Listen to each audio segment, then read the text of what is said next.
Perkenalkan, nama saya Christian Mayu Nugroho. Saya mahasiswa Universitas Terbuka Program Studi Sistem Informasi. Pada video kali ini, saya akan menyajikan tugas ketiga mata kuliah basis data. Selamat menyaksikan.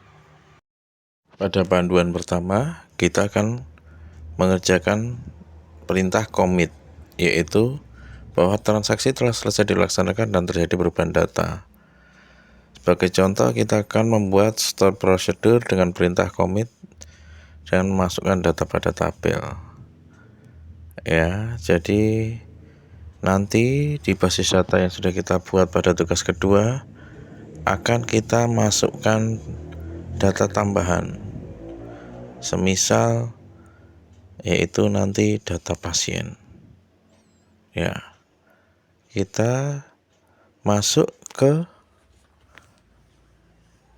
basis data kita rumah sakit, kemudian kita klik rutin, kita buat satu perintah rutin sesuai panduan di buku panduan dan sudah berhasil rutinnya dengan nama transaksi 1 dan transaksi 2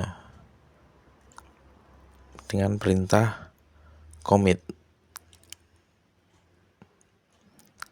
Bisa kita cek juga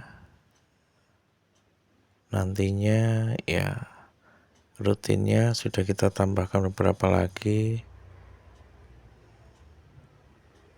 kemudian bisa kita eksekusi. Ya, kita bisa lihat dari transaksi terakhir akhirnya ada penambahan pasien dengan nama Singgih, Eni, dan Tito.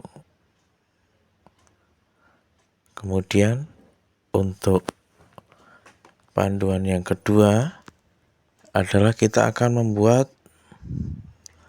rollback, perintah rollback. Perintah rollback yaitu pembatalan dari perintah kita di rutin tadi, ya, dengan kita lakukan rollback. Langsung aja kita praktekkan.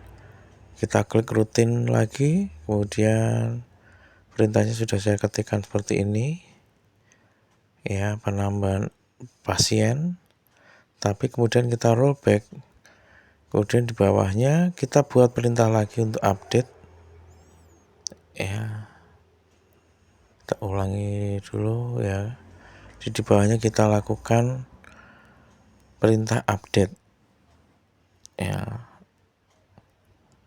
Jadi nantinya perintah yang di atas rollback tidak akan ditampilkan datanya di tabel kita, yang akan ditampilkan yang di bawah. Ya, sudah kita proses, sudah berhasil.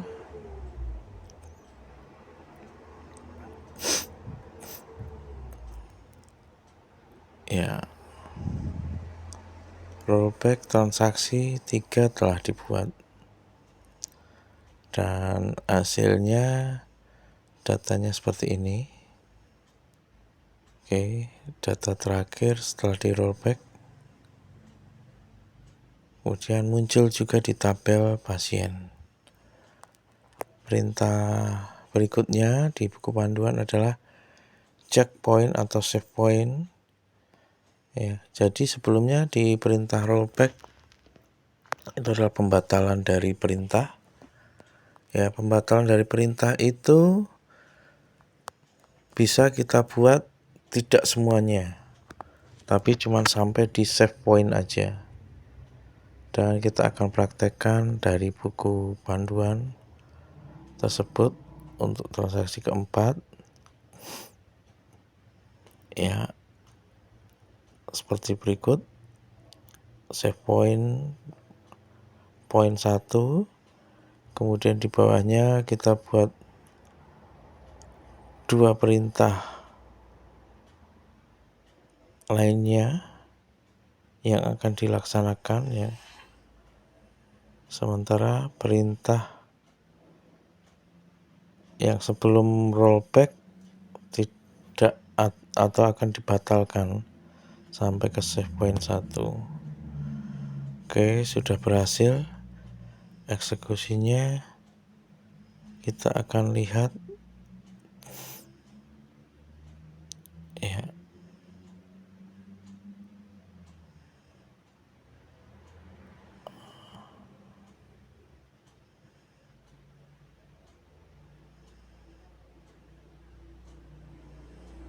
Oke, ya. Berikut hasilnya.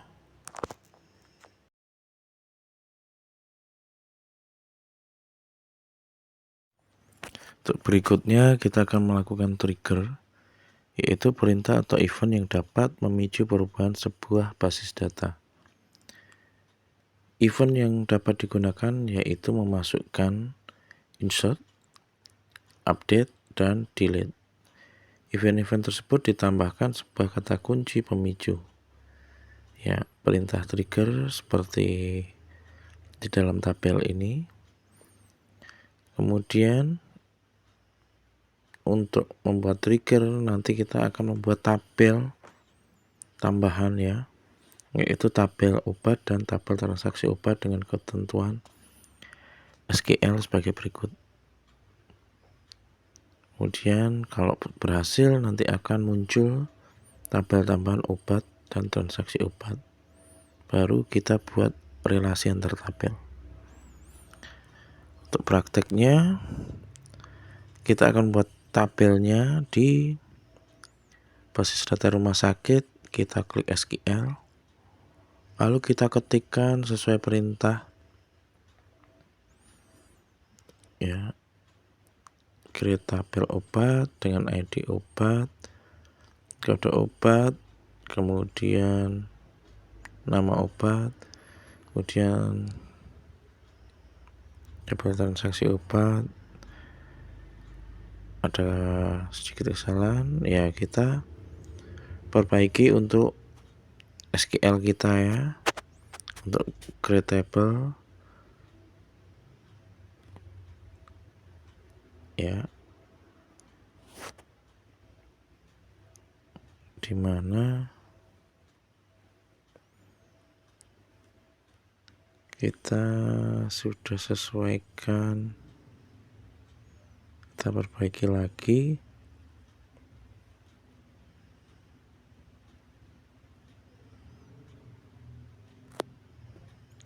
ya, dan berhasil. Berikutnya adalah kita akan lihat tabel obat dan tabel transaksi obat sudah berhasil masuk ke basis data rumah sakit kita ya.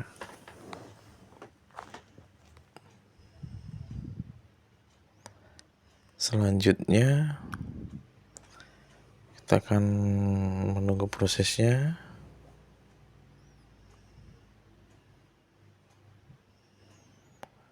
Ya, untuk kita membuat ID pasien dan ID obat pada transaksi obat, kita beri indeks supaya nanti bisa kita bikin relasinya dengan tabel yang lain. Ya, hasilnya seperti ini. Kemudian kita kembali ke basis data kita, akan kita buka desainnya ya. Desainnya acak-acakan, jadi perlu sedikit kita tata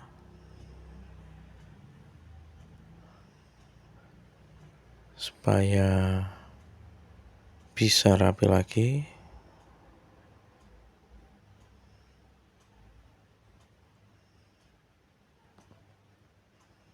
Oke,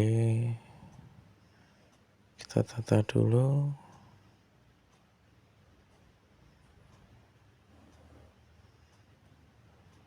sesuai dengan tugas sebelumnya.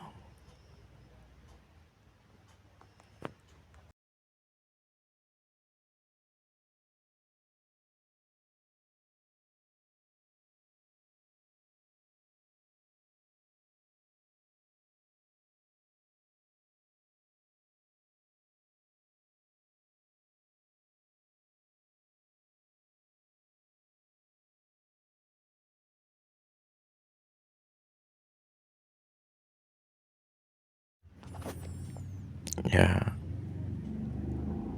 kita proses dulu untuk perapian desain tabelnya, dan setelah kita rapikan dan kita beri relasi ya seperti ini hasil jadinya.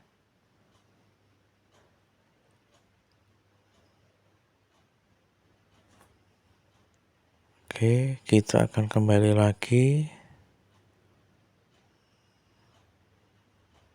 ke tambahkan untuk tabel obat dulu ya. Jadi kita akan menambahkan di tabel obat beberapa obat, 2 obat saja. Misalnya obat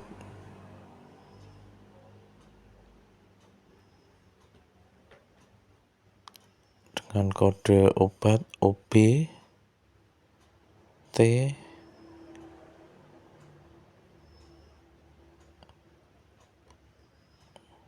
OBT 0101, kemudian nama obatnya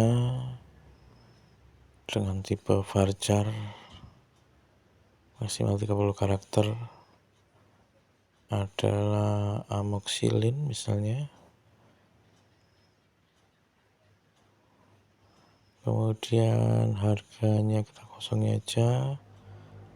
Kemudian untuk stoknya 50.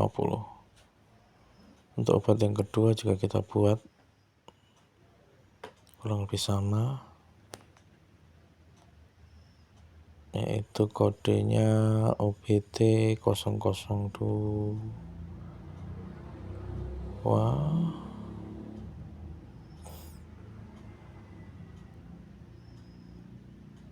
Kemudian namanya yaitu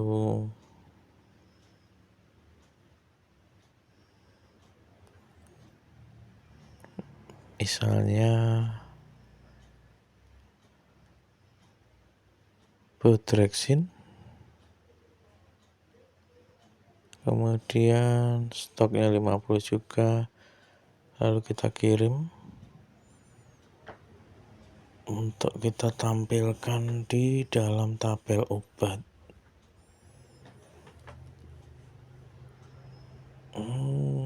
Ada beberapa yang tidak kita tambahkan tadi, tapi tidak apa-apa. Kita akan lihat apakah sudah masuk di struktur tabel obat. Sebentar,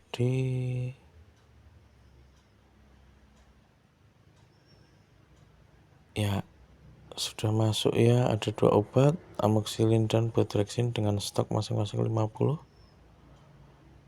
Kemudian langkah berikutnya pada tabel kita akan membuat triggernya terlebih dahulu.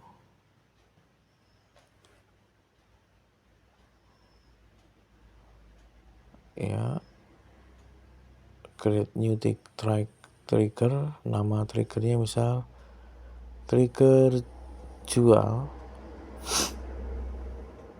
pada tabel transaksi obat. Kemudian waktunya kita ganti after,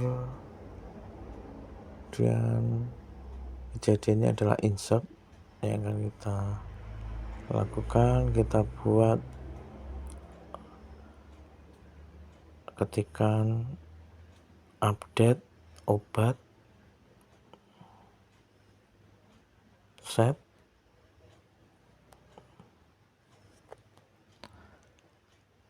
stok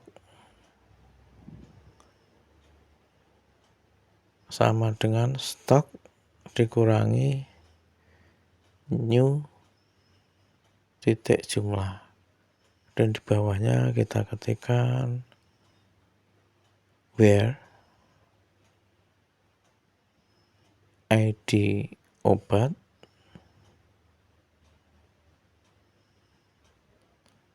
sama dengan new titik ID obat. Lalu kita akan kirim atau proses trigger tersebut.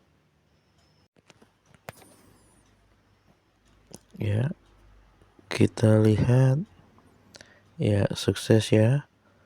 Trigger jual telah dibuat. Kemudian kita akan buat pada transaksi obat.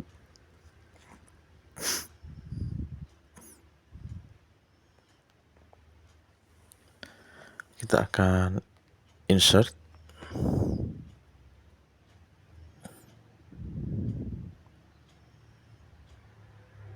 atau tambahkan, yaitu transaksinya, transaksi penjualan. Kita akan buat 2 buah transaksi penjualan. Apakah nanti kita cek untuk di tabel obatnya, apakah akan berkurang sesuai transaksi yang kita telah lakukan ini.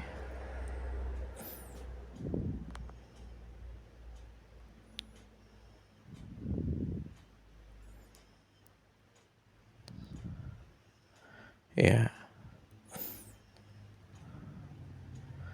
ini transaksinya. Kita proses. Sudah berhasil transaksinya. Lalu kita akan cek ya, obatnya sudah berkurang sesuai transaksi yang telah dilakukan. Berikutnya kita akan melakukan ekspor untuk data SQL kita. Ya, kita akan mengekspor dari basis data rumah sakit. Kita lakukan perintah ekspor. Setelah berhasil, nanti kita pindahkan ke flash disk. Ya, jadi perintah ini akan kita gunakan untuk kita mengerjakan replikasi, yaitu yang pertama konfigurasi pada komputer kita di Windows 10, yaitu kita ke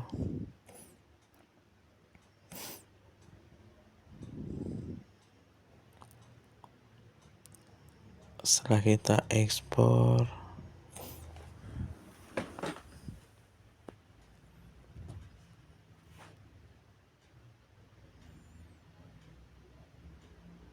ya, kita masuk ke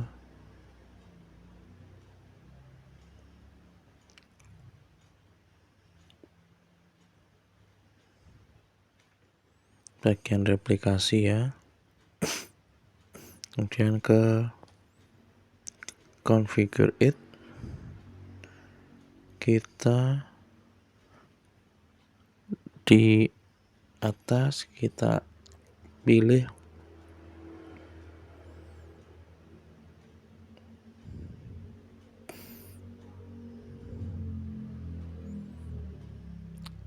basis data rumah sakit dan abaikan semua.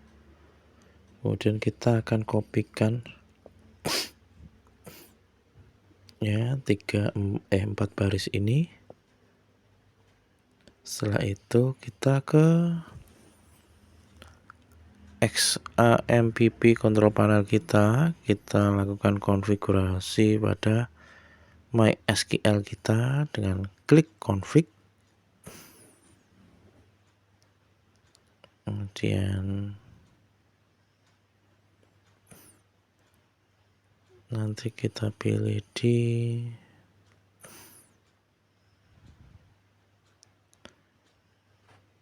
My ini ya. Nah, kita tunggu dulu.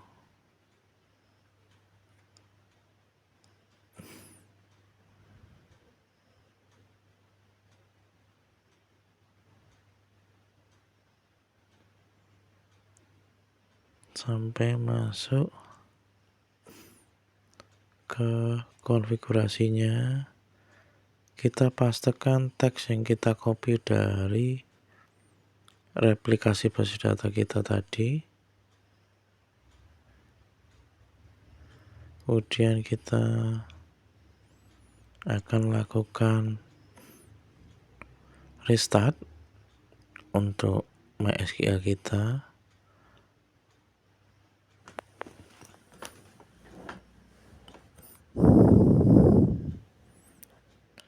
Di stop, kemudian di start ulang ya untuk MySQL kita.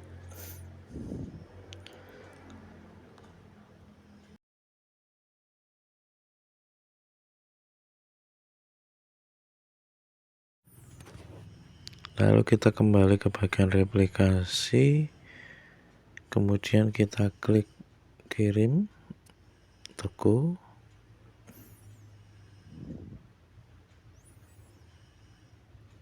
Ya,